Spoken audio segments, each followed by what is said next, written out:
আমেরিকায় পৌঁছানোর স্বপ্নে মানুষ কতটা ঝুঁকি নিতে পারে জানেন?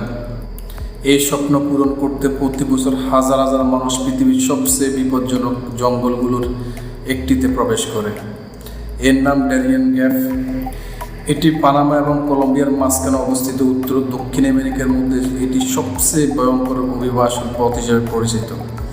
কতটা বিপজ্জনক এই জঙ্গল তার একটা ধারণা আপনাদেরকে আমি দিই। 2021 থেকে 2023 সালের মধ্যে অন্তত 229 জন মানুষ নিখোঁজ হয়েছে, যাদের অনেকেরই আর কোনো খোঁজ পাওয়া যায় না। তবুও মানুষ এই পথে হাঁটে, কারণ তাদের সামনে একটাই স্বপ্ন, আমেরিকায় পৌঁছে নতুন জীবন শুরু করার স্বপ্ন। কিন্তু একবার এই জঙ্গলে ঢুকলে শুরু হয় আসল পরীক্ষা। এখানে নেই কোনো রাস্তা, নেই কোনো নিরাপদ আশ্রয়, চারদিকে শুধু পাহাড় আর নদী। প্রচণ্ড বৃষ্টি, ক্ষুধা, ক্লান্তি আর রোগের সঙ্গে লড়াই করে দিনের পর দিন হাঁটতে হয় এই জঙ্গলের মধ্যে দিয়ে। সবচেয়ে আশ্চর্যের বিষয় হচ্ছে, অনেকের সাথে থাকে ছোট ছোট শিশুরাও, যারা একই কষ্টের পথ পাড়ি দিয়ে আমেরিকার উদ্দেশ্যে এই ঘন জঙ্গল পাড়ি দেয়।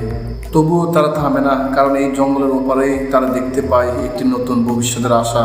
ডারিয়েন গ্যাপ শুধু একটি জঙ্গল নয়, এটি হাজার হাজার মানুষের স্বপ্ন, সংগ্রাম এবং বেঁচে থাকার লড়াইয়ের প্রতীক।